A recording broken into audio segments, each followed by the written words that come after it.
The canyon walls seemed to close in around them as they flew deeper into the mountain passage, knowing that enemy forces were waiting on the other side. Sarah could feel the helicopter's slightly altered handling characteristics due to the hastily repaired hydraulic system, requiring constant adjustments to maintain smooth flight.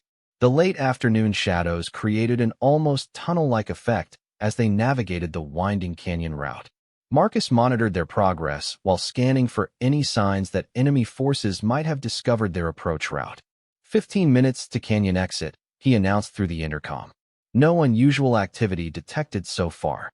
Chief Thompson and Specialist Johnson prepared their weapons and checked the medical supplies they had loaded for treating additional wounded personnel. The ammunition count was lower than usual due to the rounds expended during their first mission, leaving them with limited defensive capability if they encountered heavy resistance. Captain, Johnson's voice came through the intercom. I've been thinking about the extraction procedure. What if we set up a triage system at the new landing zone? I can quickly assess the wounded and prioritize who gets loaded first based on medical need rather than just loading whoever gets there first. Sarah appreciated Johnson's tactical thinking. The young specialist had demonstrated remarkable composure during their first combat mission and was now contributing ideas to improve their effectiveness. Medical triage during evacuation operations could save additional lives by ensuring the most critical cases received priority treatment. Good idea, Johnson. When we land, you establish triage while Thompson and Marcus provide security. I'll coordinate with Captain Bradley on moving the wounded to our location. As they approached the canyon exit, Sarah could see the same black smoke columns rising from the valley, though they appeared thicker and more numerous than before. The intensity of combat had clearly increased during their absence, with additional vehicles and structures burning throughout the area. Jesus, Marcus whispered as they emerged from the canyon. It looks like a war zone down there. The valley spread out before them, now showing clear evidence of the massive battle taking place.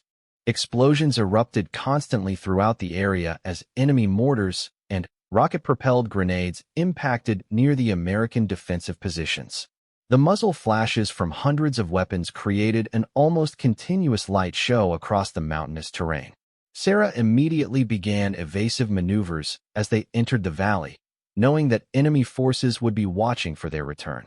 The aircraft's threat warning systems activated almost immediately, indicating multiple attempts to acquire missile locks on their helicopter. Multiple SAM sites active, Chief Thompson reported. They've definitely been expecting us. Sarah deployed chaff and flares while diving toward the valley floor, using the terrain to break missile locks and avoid giving enemy forces a stable target. The repaired hydraulic system responded differently than normal, requiring more aggressive control inputs to achieve the same maneuvering performance. The new landing zone that Lieutenant Colonel Parker had identified appeared ahead, a small clearing surrounded by rocky outcroppings that would provide some protection from enemy observation. However, reaching it would require flying over several enemy positions that had been reinforced since their first mission. There, Marcus pointed toward the American defensive positions. I can see soldiers moving toward the new LZ. Looks like they got our message about the location change. Sarah could see American soldiers carrying wounded personnel toward their planned landing site. Even from their distance, the desperation of the situation was obvious. The defensive perimeter had contracted significantly, indicating that the enemy assault was succeeding in pushing the trapped forces into an increasingly small area. Enemy fire intensified as they approached the landing zone. Tracer rounds streaked past their aircraft in multiple colors, indicating that several different weapon systems were engaging them simultaneously. The door gunners returned fire, trying to suppress the most dangerous threats while Sarah maneuvered toward the landing site. A rocket-propelled grenade exploded close enough to their aircraft to rock it violently, sending shrapnel rattling against the fuselage. Sarah felt the helicopter shudder and noticed a slight vibration in the controls that hadn't been there before. The aircraft was accumulating damage that could become critical at any moment. 30 seconds to touchdown, Sarah announced while continuing evasive maneuvers. Prepare for immediate loading of casualties. As they descended toward the landing zone, Sarah could see the full scope of the American casualties. Dozens of wounded soldiers were lying on improvised stretchers or being carried by their comrades. The number of wounded appeared to have increased significantly since their first extraction, indicating that the enemy assault was inflicting heavy losses. Captain Bradley was already at the landing zone, coordinating the movement of wounded personnel toward the helicopter. His uniform was even more torn and bloody than before, and exhaustion showed clearly on his face. Behind him, soldiers worked frantically to carry wounded comrades to safety. The helicopter touched down amid intense enemy fire, with bullets striking the ground all around them. Stone chips and dirt flew everywhere as rounds impacted the rocky terrain. Sarah kept the engines at flight power, ready to lift off immediately if the situation became untenable. "Go, go, go!" Captain Bradley shouted as soldiers began loading wounded personnel into the aircraft. Specialist Johnson immediately established her triage system, quickly assessing each wounded soldier and directing the most critical cases toward the aircraft first. Her medical training allowed her to make rapid decisions about who needed immediate evacuation versus who could potentially wait for another rescue attempt. "This one first," she called out, indicating a soldier with severe abdominal wounds. Then, the one with the head injury. The loading process moved with desperate efficiency as soldiers worked to get their wounded comrades aboard the rescue helicopter. Sarah could hear the constant crack of incoming rounds and the heavier impacts of RPG explosions as enemy forces concentrated their fire on the landing zone. Chief Thompson maintained suppressive fire with his door gun while coordinating the loading of wounded personnel. His years of experience allowed him to effectively prioritize targets while ensuring that the extraction process continued smoothly. "Captain, we're taking heavy fire from the ridgeline to the east," Thompson reported. "Large caliber weapons, probably .50 caliber machine guns." Sarah could see the muzzle flashes from the enemy positions Thompson had identified. The heavy machine guns were capable of penetrating the helicopter's armor and causing catastrophic damage. They needed to complete the extraction and depart before those weapons could achieve accurate fire. "How many more?" Sarah called out to Johnson. "5 more critical cases," Johnson replied while applying emergency medical treatment to a soldier with severe burns. "Give me 2 more minutes." Sarah looked at the tactical situation around them. Enemy forces were clearly massing for a coordinated assault on the landing zone. Mortar rounds were beginning to fall closer to their position, and she could see enemy soldiers moving through the rocks trying to get better firing positions. "We've got 60 seconds maximum," Sarah announced. "Load whoever you can, and prepare for immediate departure." As the last wounded soldiers were loaded aboard, Captain Bradley approached the helicopter. "Captain Chun, I can't thank you enough for what you've done. You've saved dozens of lives today." Sarah wanted to tell him that they would be back for more, but she knew that wasn't realistic. The tactical situation was deteriorating rapidly, and their aircraft had sustained additional damage that made further missions extremely dangerous. "What about the rest of your people?" Sarah asked. Bradley's expression was grim, but determined. "We'll hold the line until reinforcements arrive. Your extractions have given us hope and removed our most critically wounded. That's more than we had any right to expect." As Sarah prepared to lift off, she noticed that several unwounded soldiers were also trying to board the helicopter. The desperation in their eyes was heartbreaking, but the aircraft was already overloaded and couldn't safely carry additional personnel. "I'm sorry," Sarah called out to the soldiers still on the ground. "We're at maximum weight. We'll try to come back." The promise felt hollow even as she said it. Everyone present understood that this was likely the last rescue attempt possible. The enemy had positioned too many weapons around the valley, and their aircraft couldn't sustain much more battle damage. Sarah began lifting the overloaded helicopter off the ground as enemy fire intensified around them. A surface-to-air missile streaked past their aircraft, missing by mere yards. She immediately deployed countermeasures while diving toward the valley floor to break any additional missile locks. The aircraft responded sluggishly due to the heavy load and accumulated battle damage. Sarah climbed out of the helicopter as medical personnel finished loading the last wounded soldier into an ambulance. The aircraft sat heavily on the landing pad, its engines ticking as they cooled down from the high power settings required for the combat mission. Fuel vapors shimmered in the afternoon heat, and She could see multiple bullet holes in the aircraft's fuselage that hadn't been there an hour earlier. Colonel Morrison approached rapidly, her face showing both relief at their successful return and concern about the soldiers still trapped in the valley. Behind her came Major Hayes and Lieutenant Colonel Parker, along with mechanics who immediately began inspecting the helicopter for damage. "Report, Captain," Colonel Morrison requested as soon as Sarah was within speaking distance. "Ma'am, we successfully extracted 20 wounded personnel, including 12 critical cases. The aircraft performed well despite heavy enemy fire, but we've sustained multiple bullet strikes. The remaining trapped forces are in extremely dire circumstances, with critically low ammunition and facing what appears to be a final enemy assault." Colonel Morrison studied the bullet holes in the helicopter's skin. "What's your assessment of mounting another rescue mission?" Before Sarah could respond, Chief Warrant Officer Mike Stevens from the maintenance section approached with his initial damage assessment. Stevens was a 20-year veteran who had seen combat in Iraq and Afghanistan, with an encyclopedic knowledge of helicopter systems and repair procedures. "Captain, I've done a preliminary inspection," Stevens reported. "You've got 14 bullet holes in the fuselage, one round that penetrated the tail boom, causing minor structural damage, and another that nicked the hydraulic line to the tail rotor.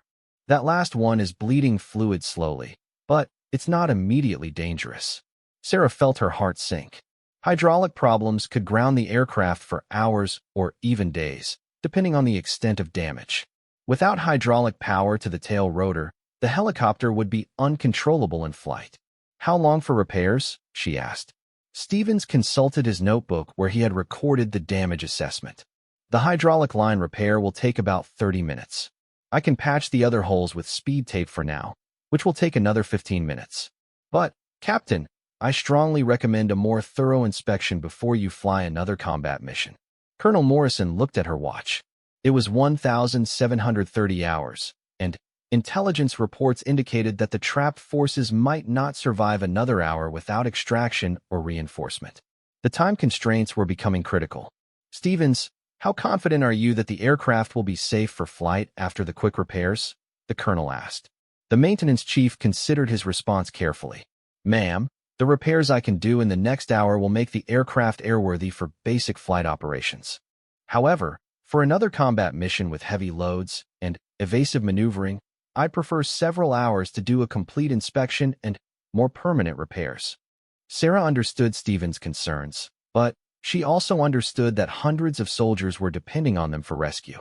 Sometimes military operations required accepting calculated risks to accomplish critical missions. "Chief, do the emergency repairs," Sarah decided. "We'll accept the risk for one more mission." As Stevens and his team began working on the helicopter, Sarah met with the other officers to discuss the tactical situation. Lieutenant Colonel Parker had received updated intelligence reports that painted an increasingly grim picture of the battlefield. "Captain, the situation has deteriorated significantly since you left the valley," Parker briefed. "Satellite imagery shows enemy forces have increased to an estimated 1,500 fighters, and they've moved additional heavy weapons into position. Our trapped forces are now completely surrounded with no possibility of ground-based rescue." The numbers were sobering. Even if they could mount multiple helicopter missions, extracting 250 soldiers 20 at a time would require more than 12 trips. The enemy wouldn't remain passive during such an extended operation, and the helicopter couldn't sustain that level of combat exposure. Major Hayes had been working on alternative approaches to the rescue problem. "Captain, what if we modify the mission profile? Instead of extracting all personnel, we focus on extracting only the wounded and essential personnel, while providing ammunition resupply to allow the remaining forces to maintain their defensive positions until ground reinforcement arrives." Sarah considered this alternative. It made tactical sense to prioritize medical evacuations while providing the means for healthy soldiers to continue fighting. However, it also meant leaving the majority of the trapped forces to face continued combat with uncertain prospects for eventual rescue. "What's the timeline for ground reinforcement?" Sarah asked. Lieutenant Colonel Parker checked his latest reports. "Earliest possibility is 18 hours, assuming we can get authorization for the operation and move sufficient forces into position." More realistically, we're looking at 24 to 36 hours. The timeline was impossibly long. The trapped forces were already running critically low on ammunition, and intelligence indicated that the enemy was preparing for a massive final assault. Asking them to hold their positions for another day was probably unrealistic. Dr. Foster approached with an update on the wounded soldiers they had extracted. "Captain, I wanted you to know that the critically wounded soldier you brought back is stable and going into surgery now. Your medic, Specialist Johnson, did outstanding work keeping him alive during the flight." This news provided some encouragement, but Sarah's mind remained focused on the soldiers still trapped in the valley. Every minute of delay reduced their chances of survival and increased the likelihood that any rescue attempt would arrive too late. Specialist Johnson approached hesitantly, still wearing her blood-stained flight suit. "Captain, I volunteer to go back for another mission. Those are our people out there, and I saw the fear in their eyes. We can't just abandon them." Sarah was struck by the young soldier's determination. Johnson had performed magnificently during her first combat mission, but asking her to fly into that deadly valley again seemed almost criminal. Yet her willingness to volunteer demonstrated the same spirit that had convinced Sarah to attempt the first rescue mission. "Johnson, you've already done more than anyone could ask. You don't need to prove anything else." "Ma'am, it's not about proving anything. It's about bringing our soldiers home. My brother is still trapped out there with the others. If there's any chance we can save some of them, I need to be part of it." Sarah looked around at her crew and the assembled officers. Everyone present understood that another rescue mission was essentially a suicide run. The enemy would be prepared for their return, with additional weapons positioned to engage any rescue helicopters. The element of surprise was gone, and they would be flying into a much more dangerous environment. Yet the alternative was abandoning 250 American soldiers to almost certain death or capture. Sarah thought about her father's stories from Vietnam, about the sacred duty to never leave anyone behind. Some principles were worth any risk. Chief Stevens approached with his repair update. "Captain, I've completed the hydraulic repair and patched the bullet holes. She's ready to fly, but I want to emphasize that this aircraft has taken significant combat damage. Another mission like the last one could result in catastrophic failure." Colonel Morrison had been listening to the discussion while weighing the impossible decision of authorizing another mission. The risks were enormous, and the chances of success had decreased significantly since the first rescue attempt. Yet the moral obligation to attempt rescuing trapped American forces was equally enormous. "Captain Chun, I need your honest assessment. Can you successfully extract additional personnel from that valley, given the current tactical situation?" Sarah considered the question carefully. The enemy would be expecting their return, with additional weapons positioned to engage rescue aircraft. The trapped forces were in an even more desperate situation than before, making landing operations more dangerous. The helicopter had sustained damage that could affect its performance during critical flight operations. "Ma'am, the mission will be extremely dangerous, with a high probability of aircraft loss and crew casualties. However, if we modify our approach and focus on rapid extraction of the most critical cases, we might be able to extract another 15 to 20 personnel before the tactical situation becomes completely untenable." Colonel Morrison nodded slowly. "What modifications are you considering?" Sarah had been thinking about alternative approaches during the repair work. Instead of landing in the same location, we identify a new landing zone that might be less heavily defended. We go in fast, extract whoever we can in no more than 3 minutes on the ground, and get out before the enemy can mass effective fire against us. Lieutenant Colonel Parker consulted his maps and satellite imagery. There's a small clearing about half a mile from the current defensive perimeter. It would require the ground forces to move their wounded to a new location, but it might provide better cover from enemy observation. Marcus and Chief Thompson had been listening to the tactical discussion while monitoring radio communications from the trapped forces. The latest transmissions painted an increasingly desperate picture of ammunition shortages and mounting casualties. "Captain," Marcus said quietly, "the radio traffic indicates they're down to maybe 30 minutes of ammunition at current consumption rates. If we're going back, it needs to be immediately." Sarah looked at her watch. It was 1,745 hours, with sunset approaching in about an hour. Night operations would provide better concealment, but would also make the mission much more difficult and dangerous. They were rapidly approaching the point where any rescue attempt would become impossible. Colonel, I request authorization for one final rescue attempt. Modified mission profile, new landing zone, maximum extraction in minimum time. We accept the risks. Colonel Morrison studied the faces of the volunteer crew members. These were experienced professionals who understood exactly what they were proposing. Their willingness to risk everything for their fellow soldiers represented the best traditions of military service. Authorization granted for Operation Lifeline 2. Same crew, modified approach, immediate departure. As the authorization was given, the maintenance team completed their final preparations on the helicopter. Stevens had loaded additional medical supplies and extra ammunition for the door guns. Every possible preparation had been made to maximize their chances of success. Sarah gathered her crew for a final briefing. The mission parameters were clear, but the risks had increased significantly since their first rescue attempt. The enemy would be waiting for them, and the tactical situation on the ground had deteriorated further. This mission will be our most dangerous yet, Sarah told her crew. We're going into a valley where the enemy knows we're coming, with a damaged aircraft, to extract personnel from an increasingly desperate defensive position. Anyone who wants to back out can do so now with no questions asked. She looked at each crew member individually. Marcus met her gaze with quiet determination. Chief Thompson nodded his readiness despite the obvious risks. Specialist Johnson straightened her shoulders and indicated her commitment to the mission. All right, people, let's go save some more lives. At 1800 hours, they lifted off from base for their second rescue mission. The helicopter felt different with the repaired hydraulic system, requiring slightly different control inputs to maintain stable flight. Sarah could feel the aircraft's response was not quite normal, but it remained within acceptable parameters for flight operations. The approach to the canyon system looked ominous in the lengthening shadows of late afternoon.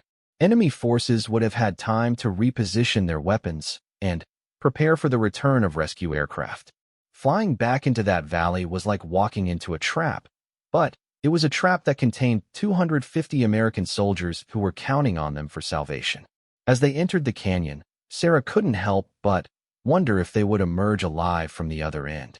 The first rescue mission had been dangerous enough when they had the element of surprise. Now they were flying into a prepared ambush with a damaged aircraft and a crew that was already exhausted from one combat mission. But sometimes courage meant doing what was necessary regardless of the cost. Sometimes saving lives required risking lives. And sometimes the only choice was between certain death for many and possible death for a few. Sarah had made her choice, and her crew had made theirs. Now they would discover whether courage and skill were enough to overcome overwhelming odds. The radio crackled with a transmission from the trapped forces. Any rescue elements? This is Captain Bradley. We are under heavy assault and running out of ammunition. If you're coming, please hurry. Sarah keyed her microphone for what might be the last time. Captain Bradley, Dustoff 7-2 is en route. Hold your positions. We're coming back for you. As they flew deeper into the canyon, Sarah realized that this mission would either be remembered as a triumph of military courage or as a tragic example of good intentions leading to disaster. Either way, they were committed now. There was no turning back. The landscape below transformed from the familiar brown desert around their base to increasingly rugged mountain terrain as they approached the canyon system that would serve as their concealed approach route. Sarah maintained their altitude at 200 feet above ground level, high enough to clear most obstacles, but low enough to avoid detection by enemy radar systems. The heavily loaded helicopter responded differently than usual, requiring constant attention to maintain stable flight. Marcus monitored their navigation systems while scanning the horizon for any signs of enemy activity. The GPS showed their position approaching the canyon entrance, where they would need to descend even lower to follow the winding path through the mountains. Chief Thompson and Specialist Johnson checked their weapons systems and maintained watch through the aircraft's windows. Canyon entrance coming up in 2 minutes, Marcus announced through the intercom. Recommend descending to 100 feet once we're inside the canyon walls. Sarah acknowledged and began a gradual descent. The canyon entrance appeared ahead as a narrow gap between towering rock formations. Flying through the confined space would require precise control, with no room for error. One miscalculation could send them crashing into the canyon walls. As they entered the canyon, Sarah felt the familiar sensation of flying in tight quarters. The rock walls rose several hundred feet on both sides, creating a natural corridor that provided excellent concealment from enemy observation. However, the confined space also meant they had limited options for maneuvering if they encountered threats. The canyon floor below was littered with boulders and dried creek beds that showed evidence of occasional flash flooding. Sarah maintained their flight path down the center of the canyon, following the GPS waypoints that Lieutenant Colonel Parker had programmed based on satellite imagery. The route twisted and turned through the mountain range, requiring constant attention to navigation. "This is like threading a needle," Marcus commented as they navigated around a particularly sharp bend. The canyon wall seemed close enough to touch, though they actually maintained safe clearance on both sides. Chief Thompson's voice came through the intercom. "Captain, I'm monitoring enemy radio frequencies. Lots of chatter, but it sounds like they're focused on the trapped forces. No indication they've detected our approach." This was encouraging news. If they could maintain the element of surprise, their chances of success increased significantly. Sarah knew that once they emerged from the canyon system, they would be exposed to enemy observation and potential anti-aircraft fire. Surprise might be their only advantage. The helicopter's engines echoed off the canyon walls, creating an almost surreal acoustic environment. Sarah had to constantly adjust her power settings to maintain proper airspeed while navigating the varying terrain. The heavily loaded aircraft required more power than usual, causing the engines to work harder than she preferred. 20 minutes into their canyon flight, they encountered an unexpected obstacle. The GPS indicated their route ahead, but visual observation showed a section where the canyon narrowed considerably. The gap appeared barely wide enough for their helicopter's rotor diameter. "Marcus, get me exact measurements on that gap," Sarah requested while slowing their forward speed. Marcus consulted his charts and used the aircraft's laser range finder to calculate the available space. "Captain, we've got maybe 6 feet of clearance on each side. That's cutting it extremely close, especially with any wind effects." Sarah studied the narrow section ahead. Flying through such a confined space was dangerous under the best circumstances. With their current heavy weight and the unpredictable wind patterns in the canyon, the risk was significant. However, turning back now would mean abandoning the trapped soldiers to certain death. "Johnson, Thompson, secure anything loose in the back," Sarah ordered. "We're going through, but it's going to require absolute precision." She reduced their airspeed to barely above hover speed and began the careful approach to the narrow section. The rotor blades seemed to be just inches from the canyon walls on both sides. Sarah had to fight every instinct that told her to pull up and find another way. As they passed through the narrow gap, Sarah felt the helicopter shudder slightly as turbulent air created by the confined space affected their rotor disc. She made minute adjustments to the controls, keeping the aircraft centered in the available space. The tension in the cockpit was palpable as everyone held their breath. "Clear," Marcus announced as they emerged from the narrow section. "Outstanding flying, Captain." Sarah felt a moment of relief, but she knew the most dangerous part of their mission still lay ahead. The canyon route continued for another 15 minutes before they would emerge into the valley system where the trapped forces were located. Once they left the protection of the canyon, they would be exposed to enemy fire from multiple directions. The radio crackled with another transmission from the trapped forces. "Any rescue elements? This is Captain Bradley. Enemy assault has begun. We are taking heavy casualties and need immediate extraction." Sarah keyed her microphone. "Captain Bradley, Dustoff 7-2 is 10 minutes out. Maintain your defensive positions. We're almost there." The urgency in Captain Bradley's voice was unmistakable. Sarah pushed the helicopter to maximum safe speed, knowing that every minute could mean the difference between life and death for the soldiers they were trying to rescue. The canyon walls began to widen as they approached the exit point. Chief Thompson reported increased radio traffic from enemy forces. "Captain, it sounds like they're coordinating a major assault. I'm hearing references to multiple attack groups and heavy weapons." As they neared the canyon exit, Sarah could see smoke rising in the distance. The black columns indicated burning vehicles or structures, evidence of the intense combat taking place in the valley ahead. The scope of the battle was larger than their intelligence reports had suggested. "Marcus, give me a tactical assessment as soon as we clear the canyon," Sarah requested. "I need to know exactly what we're flying into." Lieutenant Rodriguez prepared his binoculars and checked the aircraft's threat warning systems. Once they emerged from the canyon, they would need to quickly identify enemy positions and plan their approach to the landing zone where the trapped forces were located. The canyon exit appeared ahead as a widening gap between the rock walls. Beyond it lay the valley where 300 American soldiers were fighting for their lives against overwhelming odds. Sarah took a deep breath and prepared for the most dangerous part of their mission. As they emerged from the canyon, the full scope of the battlefield became visible.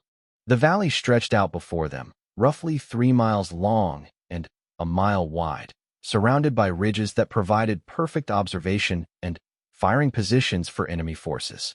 Multiple burning vehicles and structures created pillars of black smoke that rose high into the afternoon sky.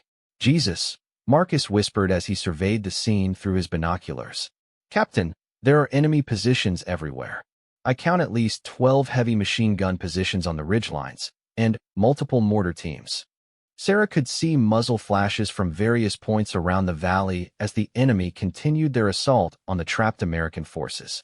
Explosions erupted periodically as mortar rounds impacted near the defensive perimeter where their soldiers were making their stand.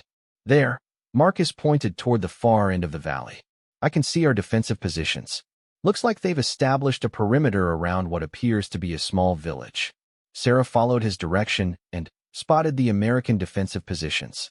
The troops had taken cover behind stone walls and buildings, using whatever protection they could find. Even from their distance, she could see the muzzle flashes from American weapons as the soldiers returned fire at their attackers. Chief Thompson's voice cut through the intercom. "Captain, I'm detecting multiple missile lock-on attempts. We've definitely been spotted." Sarah immediately began evasive maneuvers, diving toward the valley floor while changing direction unpredictably. Flying at low altitude would make them a more difficult target for surface-to-air missiles, but it would also expose them to small arms fire from enemy ground forces. The threat warning system began beeping steadily, indicating that enemy forces were actively trying to acquire a missile lock on their aircraft. Sarah deployed chaff and flares designed to confuse incoming missiles, filling the sky around their helicopter with metallic particles and bright thermal decoys. "Johnson, Thompson, prepare to engage targets as we approach the landing zone," Sarah ordered. "Suppressive fire only. We're not here to fight a war, just to extract our people." The helicopter's door guns opened fire as they flew across the valley, sending streams of tracers toward enemy positions that posed the greatest threat to their aircraft. The sound of machine gun fire filled the air as both door gunners worked to suppress enemy fire directed at their helicopter. Sarah spotted what appeared to be a suitable landing zone near the American defensive positions. It was a small clearing behind stone walls that would provide some protection from enemy fire. However, reaching it would require flying directly over multiple enemy positions. "Marcus, plot me a course to that LZ behind the stone walls," Sarah directed while continuing evasive maneuvers. "Fastest route possible." As they approached the landing zone, Sarah could see American soldiers waving from their defensive positions. Many appeared to be wounded, lying on improvised stretchers or leaning against walls for support. The sight reinforced her determination to complete the rescue mission successfully. Enemy fire intensified as they neared the landing zone. Bullet impacts sparked off the helicopter's armor plating, and Sarah could hear the distinctive crack of rounds passing close to the aircraft. The door gunners maintained continuous suppressive fire, trying to keep enemy heads down long enough to complete the landing. 30 seconds to touchdown, Sarah announced as she began her approach to the landing zone. "Everyone prepare for immediate loading of casualties." The helicopter settled toward the ground amid a storm of enemy fire. Stone chips flew from the walls around them as bullets struck the ancient masonry. American soldiers began moving toward the aircraft, carrying wounded comrades and dragging equipment they couldn't afford to leave behind. Captain Bradley, the ground force commander, ran toward the helicopter even before it touched down. His uniform was torn and bloody, and exhaustion showed clearly on his face. Behind him, soldiers carried wounded personnel on improvised stretchers. "Thank God you made it," Bradley shouted over the rotor noise. "We've got 37 wounded, including 12 critical cases. How many can you take?" Sarah quickly calculated weight and balance limitations. With their current fuel load and the heavily armed configuration, they could safely carry perhaps 20 passengers, assuming most were ambulatory. 20 maximum, Sarah replied. "Get me your most critical cases first." American soldiers began loading wounded personnel into the helicopter with practiced efficiency. Chief Thompson and Specialist Johnson assisted with the loading while maintaining security watch for enemy movement. The wounded soldiers were quickly but carefully placed in the aircraft's cargo area. "Captain," one of the medics called out, "this soldier needs immediate surgical attention. He won't survive the flight without constant medical care." Sarah looked at the critically wounded soldier, a young man who couldn't have been more than 20 years old. His injuries were severe, and without immediate medical attention, he would certainly die during the flight back to base. The decision was clear, even though it meant taking up valuable space that could be used for additional evacuees. "Load him," Sarah ordered. "Johnson, you're now our flight medic. Do whatever you can to keep him alive during the return flight." The loading continued under increasingly heavy enemy fire. Mortar rounds began falling near the landing zone as enemy forces adjusted their aim toward the rescue helicopter. Each explosion sent shockwaves through the aircraft and showered them with dirt and stone fragments. "We need to go," Marcus called out urgently. "They're getting our range with those mortars." Sarah looked at the soldiers still waiting to be evacuated. There were at least 15 more wounded personnel who needed extraction, plus dozens of unwounded soldiers who would have to remain behind to continue the fight. Leaving anyone felt like abandoning them, but staying longer would likely result in the destruction of the aircraft and the loss of everyone aboard. "That's all we can take," Sarah announced reluctantly. "Captain Bradley, we'll be back for another load as soon as possible." Captain Bradley nodded grimly. "Understood. We'll hold the perimeter until you return. Just hurry." Sarah began lifting the helicopter off the ground as the last wounded soldier was secured in the cargo area. The aircraft was now at maximum weight, requiring careful control inputs to maintain stable flight. Enemy fire continued to rake the area around them as they climbed away from the landing zone. A surface-to-air missile streaked past their aircraft, missing by what appeared to be mere feet.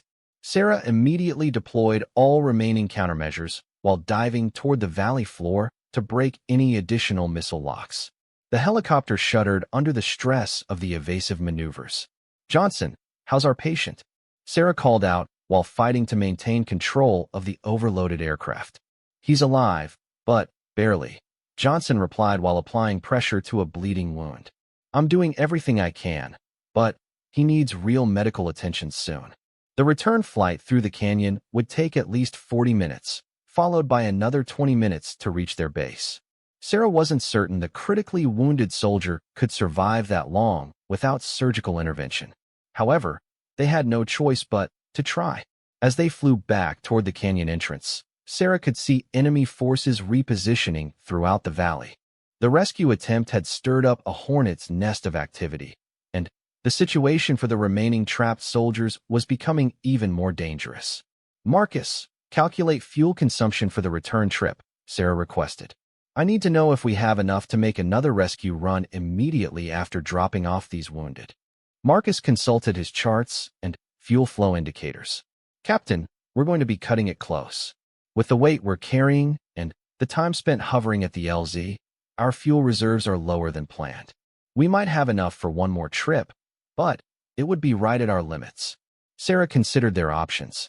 They had successfully extracted 20 wounded soldiers, but more than 250 personnel remained trapped in an increasingly desperate situation.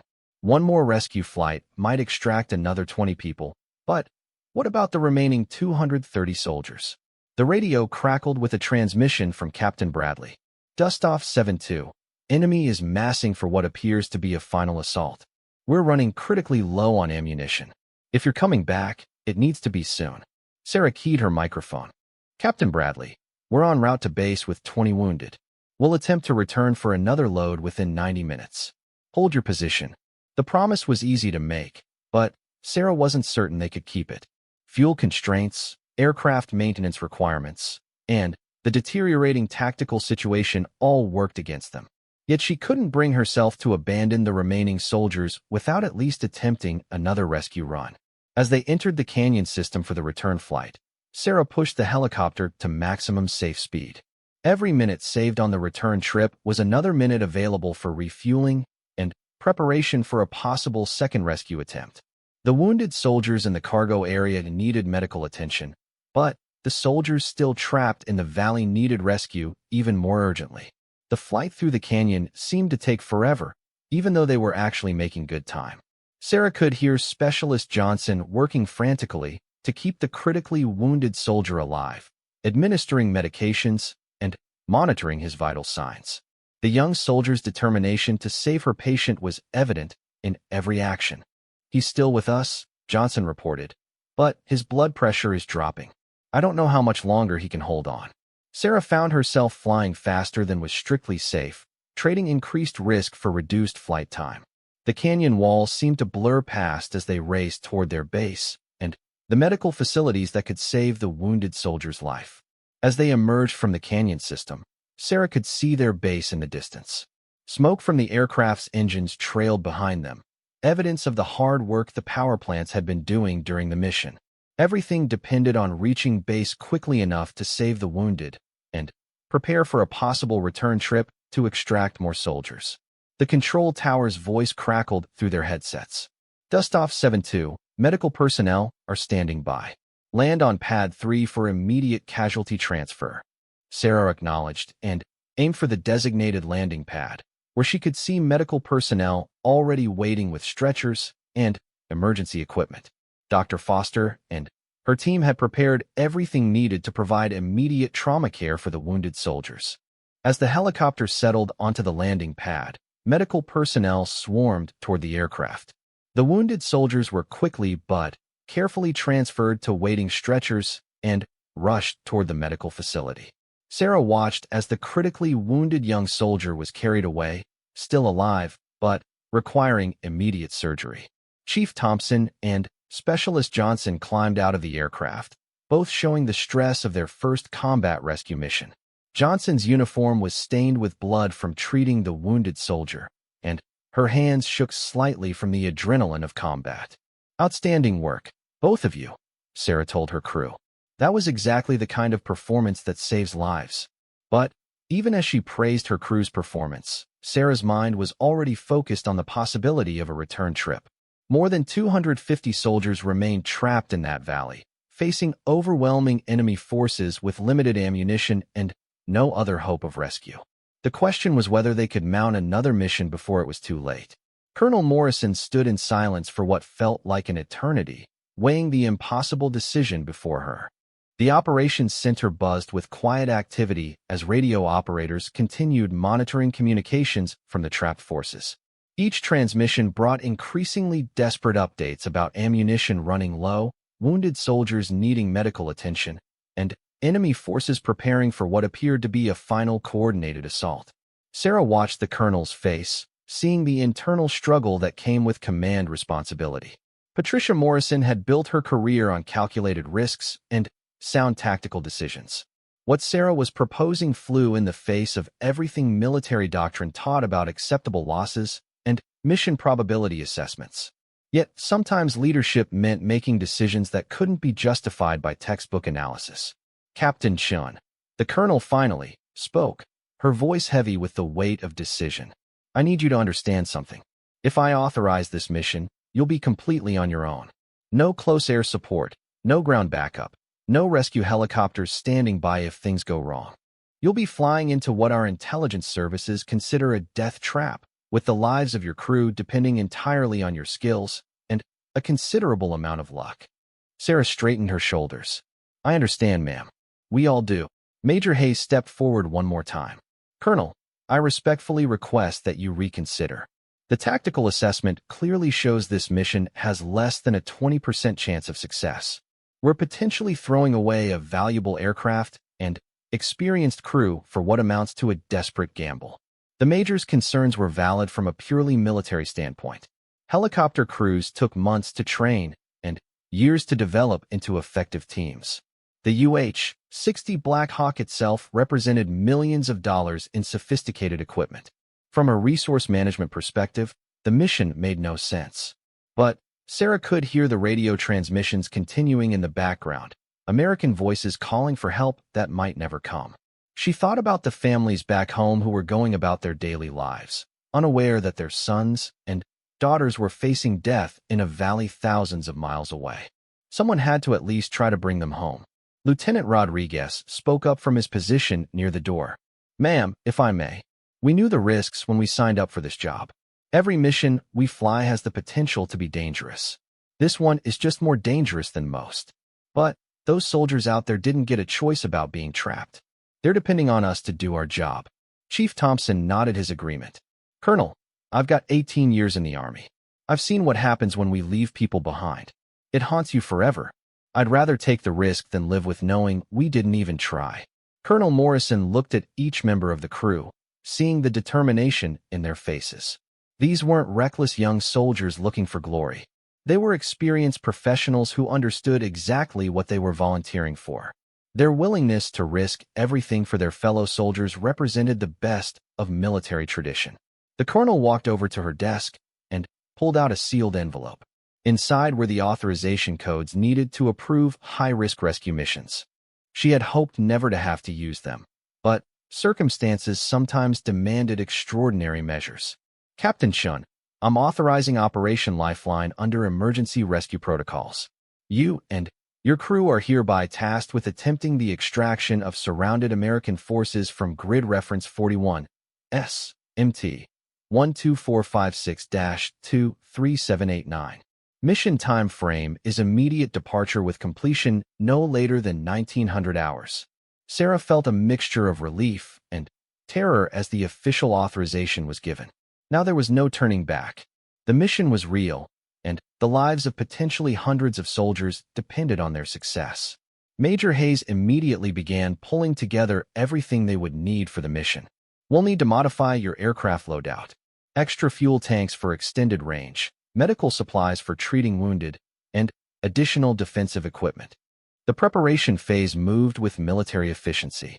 Word of the authorized mission spread quickly through the base, and everyone seemed eager to contribute whatever they could to improve the chances of success. Mechanics swarmed over the helicopter, checking every system and making sure nothing would fail at a critical moment. Sarah spent time studying detailed maps of the target area, memorizing terrain features, and identifying potential landing zones. The valley where the troops were trapped was surrounded by high ridges that would provide cover for enemy forces. Approaching the area would require flying through multiple potential ambush sites. Dr. Amanda Foster, the base medical officer, approached Sarah with a specially prepared medical kit. "Captain, I've included extra morphine, antibiotics, and trauma bandages. From the radio reports, you're going to need everything I can give you." The medical supplies were loaded into specially designed brackets that would allow for quick access during flight. Every pound added to the helicopter reduced its performance, but treating wounded soldiers would be a critical part of the mission. Sergeant Mike Wilson from the Armory arrived with additional defensive equipment. "Captain, I'm giving you extra flares for missile defense, and I've mounted a second door gun on the opposite side of the aircraft. Chief Thompson will be busy enough with his regular duties, so I've arranged for Specialist Johnson to fly as an additional gunner." Sarah looked at the young soldier who would be joining their crew. Specialist Rebecca Johnson was 23 years old, with the nervous energy of someone about to face combat for the first time. Her hands shook slightly as she checked the ammunition for her machine gun, but her eyes showed the same determination that had convinced the colonel to authorize the mission. "Specialist Johnson," Sarah addressed the young soldier, "I need you to understand what we're flying into. This isn't a training exercise. People are going to be shooting at us with weapons designed to destroy aircraft. Are you ready for that?" Johnson straightened up and met Sarah's gaze directly. "Ma'am, my brother is trapped with the forces at Firebase Alpha. I volunteer to do whatever it takes to bring him home." Sarah felt a chill run down her spine. This mission had become personal for all of them. Knowing that one of their crew members had family among the trapped soldiers added another layer of emotional complexity. Personal motivation could drive extraordinary performance, but it could also lead to dangerous decision-making. As the preparations continued, Sarah noticed that other personnel around the base were watching their activities with a mixture of admiration and concern. Word had spread that someone was actually going to attempt the rescue mission that command had deemed too dangerous. Some saw them as heroes willing to risk everything for their fellow soldiers. Others saw them as reckless volunteers embarking on a suicide mission. Lieutenant Colonel James Parker, the base intelligence officer, approached with updated threat assessments. "Captain, I've got the latest satellite imagery and radio intercepts from the target area. The situation has deteriorated since this morning. Enemy forces have increased significantly, and they've moved additional anti-aircraft weapons into position." Sarah studied the new intelligence reports. The satellite photos showed enemy positions scattered throughout the mountainous terrain surrounding the trapped American forces. Dark spots on the images indicated recent explosions and possible battlefield casualties. The scope of the enemy operation was larger than originally estimated.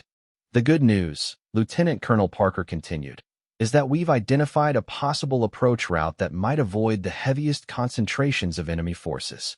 It's longer and more difficult, but it could improve your chances of reaching the target area without being shot down."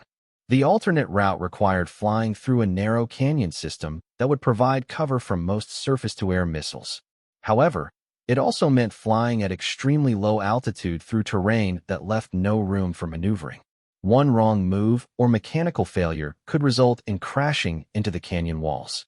Sarah traced the proposed route on her map, calculating fuel consumption and flight times.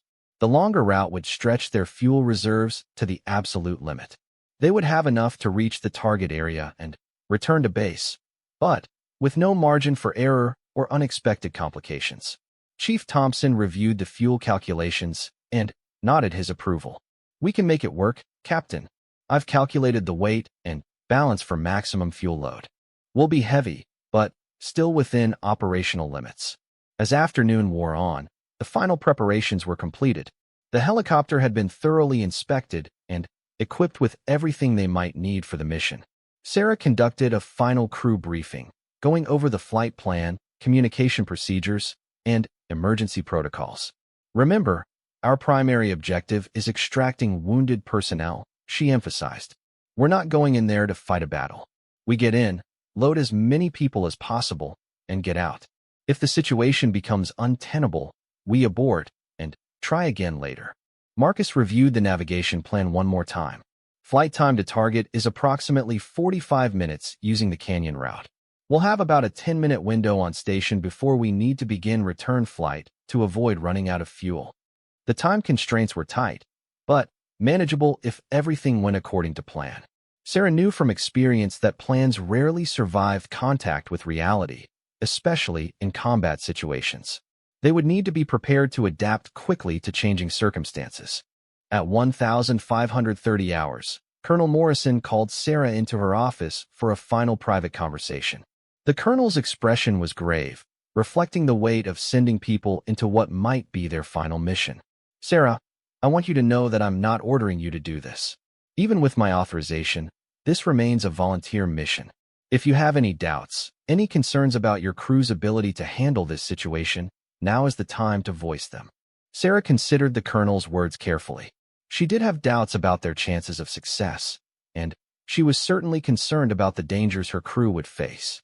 But she also knew that without their intervention, 300 American soldiers would almost certainly die or be captured. "Colonel, I appreciate your concern. We all understand the risks, and we've accepted them.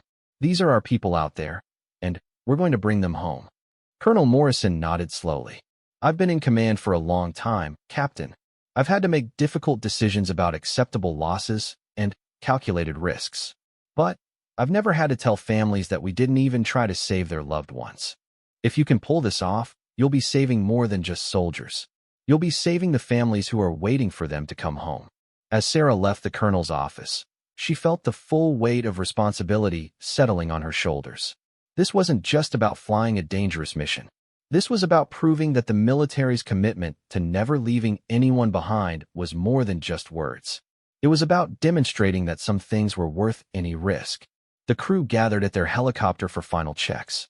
The aircraft sat heavily on the landing pad, loaded with fuel, medical supplies, and extra ammunition. Everything they could possibly need for the mission had been packed aboard, creating an aircraft that was at the absolute limits of its weight capacity. Specialist Johnson was securing her door gun and checking the feed mechanism for the ammunition belt. Despite her obvious nervousness, she worked with the competence of someone who had been thoroughly trained. Her personal stake in the mission's success was evident in every careful preparation she made. "Johnson," Chief Thompson called out, "remember what we discussed about ammunition conservation. Short, controlled bursts. Make every shot count. We don't have unlimited supplies." The young specialist nodded, her face showing the concentration of someone trying to remember every detail of her training. Sarah felt a pang of concern about taking someone so inexperienced into such a dangerous situation, but they needed the additional firepower her weapon would provide. Lieutenant Rodriguez was going through his final navigation checks, programming waypoints into the aircraft's GPS system and plotting backup routes in case their primary plan became unusable. His attention to detail had saved them on previous missions, and Sarah was counting on his skills to help them navigate through the dangerous terrain ahead. As they completed their preparations, word arrived that radio contact with the trapped forces had become increasingly sporadic. The latest transmission reported that enemy forces were moving closer and preparing for what appeared to be a coordinated assault from multiple directions. Time was running out. Sarah looked at her watch. It was 1,545 hours. They needed to depart within the next 15 minutes to maintain their schedule. Any later, and they risked arriving after dark, which would make an already dangerous mission nearly impossible. "Final crew briefing," Sarah announced. "We're looking at a 45-minute flight to target, following the canyon route to avoid the heaviest anti-aircraft concentrations. On-station time is limited to 10 minutes maximum before we need to begin return flight. Our primary objective is medical evacuation of wounded personnel. Secondary objective is extracting as many troops as possible within our weight limits." The crew listened intently as Sarah outlined the communication procedures and emergency protocols. Everyone needed to understand their role and be prepared to adapt if circumstances changed rapidly. "One final thing," Sarah added. "This mission is entirely voluntary, right up until the moment we lift off. If anyone has any doubts or concerns, speak up now. Once we're airborne, we're committed." She looked at each crew member individually, giving them a chance to voice any last-minute reservations. Marcus met her gaze with quiet confidence. Thompson nodded his readiness. Johnson swallowed nervously, but indicated her determination to continue. "All right, people, let's go bring our soldiers home." At exactly 1,600 hours, Sarah started the engines. The familiar whine of the turbines filled the air as the rotor blades began their slow rotation. She ran through her pre-flight checklist one final time, verifying that all systems were functioning properly despite the heavy load they were carrying. The control tower's voice crackled through their headsets. "Dustoff 7-2, you are cleared for departure. Godspeed." Sarah acknowledged the clearance and slowly lifted the heavily loaded helicopter off the ground. The aircraft responded sluggishly due to the extra weight, requiring more power and careful control inputs to maintain stable flight. They climbed to 200 feet and turned northeast toward the canyon entrance that would serve as their approach route. As they flew away from the safety of their base, Sarah felt the familiar mixture of fear and determination that came with dangerous missions. Behind them lay safety and the option to turn back. Ahead lay uncertainty, danger, and the chance to save the lives of 300 fellow soldiers. The mountains ahead looked peaceful in the afternoon sun, their rocky slopes showing no sign of the deadly conflict taking place in the valleys beyond. But Sarah knew that appearances could be deceiving in Afghanistan. Those peaceful-looking ridges could hide enemy forces with weapons capable of destroying their helicopter in seconds. The radio crackled with an update from the trap forces. "Any rescue elements? This is Captain Bradley. Enemy is massing for final assault. We need immediate extraction or we're not going to make it." Sarah keyed her microphone. "Captain Bradley, This is Dustoff 7-2 en route to your position. Hold on. We're coming. The promise was made. Now they had to figure out how to keep it. The morning sun cast long shadows across Forward Operating Base Phoenix as Captain Sarah Chun performed her pre-flight inspection of the UH-60 Black Hawk helicopter. The desert air was already thick with heat, even though it was barely 6 in the morning. Sarah ran her hands along the aircraft's rotor blades, checking for any signs of damage or wear. This was her third tour in Afghanistan, and she had learned that attention to detail meant the difference between life and death. Sarah was 32 years old, with short brown hair that she kept regulation length and eyes that seemed to take in every detail around her. She had been flying helicopters for 8 years, ever since she graduated from flight school at Fort Rucker. Her father, Colonel James Chun, had been a helicopter pilot in Vietnam, and, growing up, Sarah had listened to his stories about daring rescue missions and the sacred duty of never leaving anyone behind. The base was already busy with morning activities. Soldiers jogged past in formation, their boots striking the ground in perfect rhythm. Mechanics worked on vehicles under canvas shelters, the sound of metal on metal echoing across the compound. In the distance, Sarah could see the mountains that surrounded their valley, their peaks still touched with the pink light of dawn. Sarah's co-pilot, Lieutenant Marcus Rodriguez, approached with 2 steaming cups of coffee. Marcus was 25, fresh-faced, and eager, with the kind of enthusiasm that reminded Sarah of herself when she first arrived in country. He had been flying with Sarah for 3 months, and she had grown to trust his skills and judgment. "Morning, Captain," Marcus said, handing her one of the cups. "Weather looks good for flying today. Clear skies, light winds." Sarah took a sip of the bitter coffee and nodded. "Good. We're scheduled for a routine supply run to Outpost Delta at 0900. Should be a quiet day." As they continued their inspection, Chief Warrant Officer Jake Thompson walked over from the hangar. Jake was the crew chief, responsible for maintaining the helicopter and serving as door gunner during missions.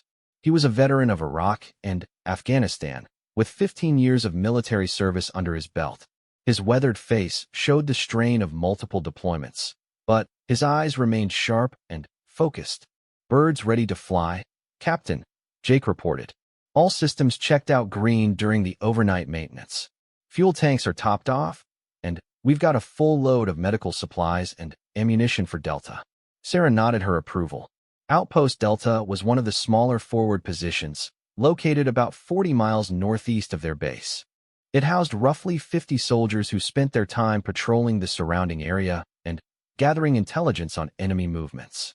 The supply runs were routine, but necessary, keeping the outpost stocked with everything from food to ammunition. At 0800 hours, Sarah and her crew gathered in the operations tent for their mission briefing. Major Robert Hayes, the operations officer, stood in front of a large map of the region. Red pins marked known enemy positions, while blue pins showed friendly forces. The area around Outpost Delta looked relatively quiet, with no recent enemy activity reported. "Standard supply run today," Major Hayes began. "Weather is clear, no significant threats reported along your flight path. You should be wheels up at 0900 and back here by noon." Sarah studied the map carefully. She had flown this route dozens of times, but she never took anything for granted. The enemy was always adapting, always looking for new ways to attack American forces. Complacency could be deadly. "Any updates on enemy movements in the area?" she asked. Major Hayes shook his head. "Intelligence reports show normal patterns. A few small groups moving through the mountains, but nothing that should affect your mission." As the briefing concluded, Sarah felt the familiar mix of anticipation and caution that came before every mission. Even routine flights could turn dangerous without warning. She had seen too many good people lost to ever feel completely safe in this environment. The crew walked back to their helicopter, now fully loaded and ready for departure. The morning had grown hotter, and Sarah could already feel sweat forming under her flight suit. The desert was unforgiving, with temperatures that could reach 120 degrees during the day and drop to near freezing at night. At exactly 0900 hours, Sarah started the engines. The familiar whine of the turbines filled the air as the rotor blades began to turn. She ran through her final checklist, verifying that all systems were functioning properly. Marcus sat beside her, monitoring the instruments and maintaining radio contact with the control tower. Phoenix Tower, this is Dustoff 7-2, requesting clearance for departure. Sarah spoke into her headset. Dustoff 7-2, you are cleared for departure. Safe flight. Sarah pulled up on the collective, and the Black Hawk lifted smoothly off the ground. She pushed the cyclic forward, and they accelerated out of the base perimeter, climbing to their cruising altitude of 500 feet above ground level. Below them, the Afghan landscape stretched out in all directions, a mix of desert, mountains, and small villages that seemed unchanged by centuries of conflict. The flight to Outpost Delta was peaceful. Sarah followed the predetermined route, staying clear of known danger areas and maintaining constant communication with both her base and the destination. The helicopter's engines ran smoothly, and all instruments showed normal readings. Marcus kept watch for any signs of enemy activity, scanning the ground through binoculars. They reached Outpost Delta at 1030 hours, landing inside the compound's protective walls. The soldiers there were happy to see them, as the supply runs were often the only contact they had with the outside world. Sarah watched as her crew unloaded boxes of medical supplies, ammunition, and mail from home. The simple act of delivering letters seemed almost as important as the military supplies. Captain David Miller, the outpost commander, approached Sarah as she supervised the unloading. David was about her age, with the lean build of someone who had been living on military rations for months. His uniform was faded from sun and wear, and his face showed the stress of command in a dangerous environment. "Good to see you, Sarah," David said. "We've been waiting for these medical supplies. Doc Peterson has been rationing antibiotics for the past week." Sarah nodded. "Glad we could get them to you. How are things here?" David glanced around at his outpost, surrounded by high walls and guard towers. "Quiet lately, which makes me nervous. Usually means something big is being planned. My patrols have been reporting increased radio chatter in the mountains, but nothing specific." As they talked, Sarah noticed the strain on the faces of the soldiers around her. These men and women had been living in constant danger for months, never knowing when the next attack might come.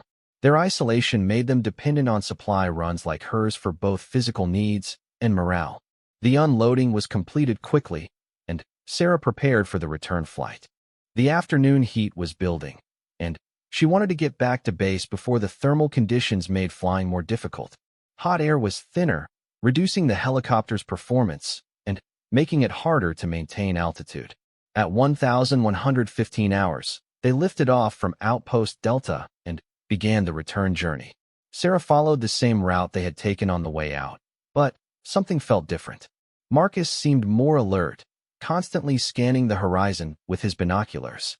Jake, monitoring the radio from his position in the back, had a concerned expression on his face. "Captain," Jake's voice came through the intercom system. "I'm picking up some unusual radio traffic. Sounds like there might be significant activity in the northern sector." Sarah frowned. The northern sector was well outside their flight path, but radio traffic could indicate enemy movements that might affect other operations. She made a mental note to report it when they returned to base. They were about halfway back to Phoenix when Marcus suddenly pointed to the northeast. "Captain, look at that smoke." Sarah turned to look where Marcus was pointing. In the distance, several columns of black smoke were rising from the ground. It was too far away to see details, but the amount of smoke suggested something major had happened. "Could be a village fire," Marcus suggested, but his tone indicated he didn't believe it himself. Sarah keyed her radio to contact base. "Phoenix Control, this is Dustoff 7-2. We're observing multiple smoke columns in the northern sector. Appears to be significant activity in that area." The response came back immediately. "Dustoff 7-2, return to base immediately. We have developing situation reports that require your immediate attention." The tension in the controller's voice was unmistakable. Sarah pushed the helicopter to maximum speed, covering the remaining distance to base in record time. As they approached Phoenix, she could see increased activity on the ground. Vehicles were moving rapidly between buildings, and groups of personnel were gathering around the operations center. They landed at 1145 hours, and Sarah barely had time to shut down the engines before Major Hayes came running across the landing pad. His face was pale, and his usual calm demeanor was replaced by obvious stress. "Sarah, we need you in operations immediately," he called out. "We have a major situation developing." Sarah followed Major Hayes into the operations center, where she found a scene of controlled chaos. Radio operators were frantically trying to establish communication with various units, while intelligence officers studied maps covered with new red pins indicating enemy positions. The smoke she had seen from the air was beginning to make sense. Colonel Patricia Morrison, the base commander, was standing in front of the main situation board. Colonel Morrison was a career officer with 25 years of experience, known for her calm leadership under pressure. Today, however, even she looked shaken by whatever information she had received. "Captain Chun, I need you to understand the situation we're facing," Colonel Morrison began without preamble. "At approximately 1030 hours, while you were at Outpost Delta, a large enemy force launched coordinated attacks against 3 of our forward positions. Firebase Alpha, Checkpoint Bravo, and Patrol Base Charlie have all been overrun." Sarah felt her stomach tighten. Those bases housed nearly 300 American soldiers combined. The smoke columns she had seen made perfect sense now. "The enemy caught our forces completely by surprise," the colonel continued. "Initial estimates suggest a force of over 1,000 enemy fighters, using sophisticated tactics and heavy weapons. Our troops were forced to retreat to defensive positions, but they're now cut off from any ground-based rescue attempts." Major Hayes stepped forward with a detailed map. "The terrain around the affected area is too dangerous for ground vehicles. The enemy has established multiple roadblocks and ambush positions along all the access routes. Any attempt to reach our people by land would result in heavy casualties and likely failure." Sarah studied the map, her pilot's mind automatically calculating distances and flight times. The cut-off troops were approximately 60 miles northeast of their current position, in mountainous terrain that would make helicopter operations extremely challenging. "What about close air support?" Sarah asked. "Can't we get fighters or attack helicopters to clear the way?" Colonel Morrison shook her head grimly. "All available air assets are committed to other operations. The enemy seems to have timed this attack to coincide with our reduced air coverage. We have one AC-130 gunship available, but it won't arrive for another 4 hours." The implications of the situation were becoming clear. 300 American soldiers were trapped behind enemy lines, facing a force more than 3 times their size. Without immediate air support or ground reinforcement, they were facing certain defeat or capture. "Our people have managed to establish a defensive perimeter in a valley about 5 miles from their original positions," Major Hayes explained, pointing to a spot on the map. "They have limited ammunition and medical supplies. Intelligence estimates suggest they can hold out for maybe 6 hours before being overrun." Sarah looked at the clock on the wall. It was almost noon. 6 hours would put the deadline at around 1800 hours, just as the sun was beginning to set. Night operations in mountainous terrain were extremely dangerous, even under the best circumstances. "What are our options?" Sarah asked, though she suspected she already knew the answer. Colonel Morrison took a deep breath before responding. "Command is considering all alternatives, but the risk assessment for immediate rescue operations is extremely unfavorable. The enemy has positioned surface-to-air missiles throughout the area, making helicopter operations potentially suicidal." The room fell silent as the full weight of the situation settled over everyone present. Sarah could hear the quiet chatter of radio communications in the background, as operators continued trying to maintain contact with the surrounded troops. Each transmission reminded everyone that real people were counting on them for rescue. "Ma'am," Sarah said carefully, "have we definitively ruled out helicopter extraction?" Major Hayes pulled out another map showing the enemy positions in detail. "Captain, look at these threat assessments. The enemy has at least 6 known SAM sites positioned around the area. Our intelligence indicates they also have numerous shoulder-fired missiles and heavy machine guns. Any helicopter attempting to reach our people would be flying into a death trap." Sarah studied the threat assessment carefully. The situation was indeed extremely dangerous, but not necessarily impossible. Her years of flight experience had taught her that even the most challenging missions could be accomplished with proper planning and execution. What if we waited until dark? She suggested. Night operations would reduce their visual capabilities and make targeting more difficult. Colonel Morrison considered this option. Possible, but by then, it might be too late. Our forces are already running low on ammunition, and the enemy is preparing for a final assault. Waiting until dark could mean arriving to find everyone already dead or captured. As the discussion continued, Sarah found her thoughts drifting to her father's stories about Vietnam. He had participated in numerous rescue missions, often flying into dangerous areas to extract trapped American forces. His philosophy had been simple: you never leave anyone behind, regardless of the risk. The radio operator in the corner suddenly called out urgently, "Colonel, I'm receiving a transmission from the trapped forces. They're reporting heavy casualties and requesting immediate evacuation." Everyone in the room turned to listen as the static-filled voice came through the speakers. The transmission was weak and broken, but the desperation was clear. These were American soldiers facing death, calling for help that might never come. Colonel Morrison walked over to the radio operator. "Can you patch me through to their commanding officer?" After a moment of static, a clear voice came through the radio. "This is Captain Bradley at the defensive perimeter. We have 37 wounded and critically low ammunition. Enemy is massing for what appears to be a final assault. We need immediate extraction or we're not going to make it." The silence in the operations center was deafening.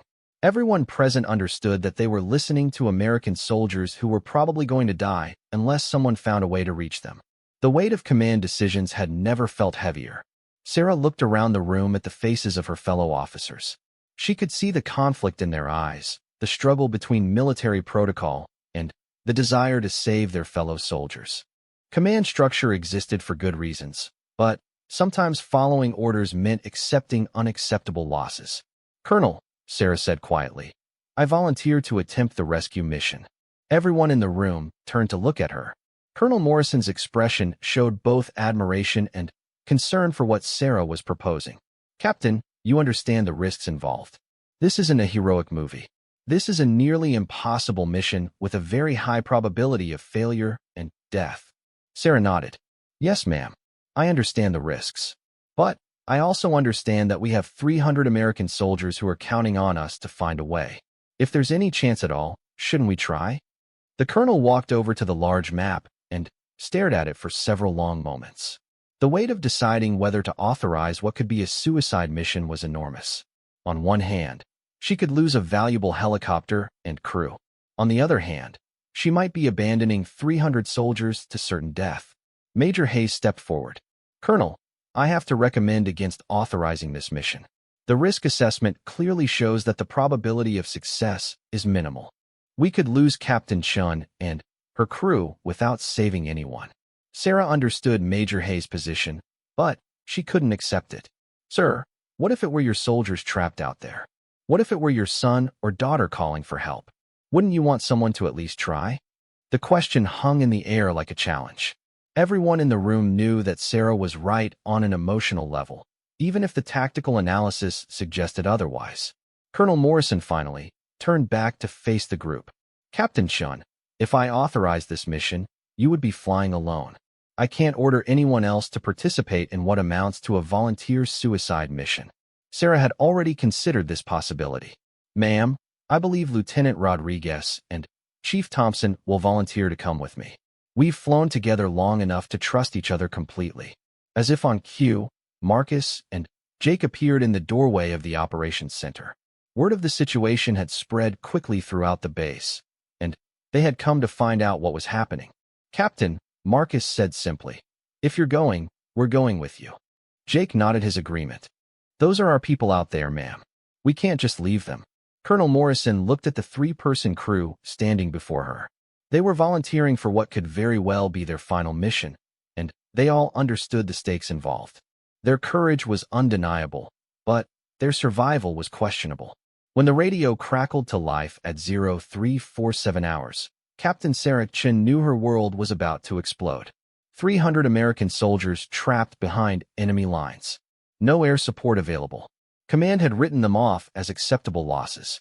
But Sarah Chun wasn't just any pilot. She was the daughter of a Vietnam War hero who never left anyone behind. And she had sworn the same oath. What happened next would defy every military protocol, challenge the chain of command, and prove that sometimes one person's courage can rewrite the rules of war. This is the true story of how a Black Hawk pilot's split-second decision turned a certain massacre into the most daring rescue mission in modern military history. Some heroes follow orders. Others follow their conscience. Sarah Chun chose conscience, and 300 families would thank God she did.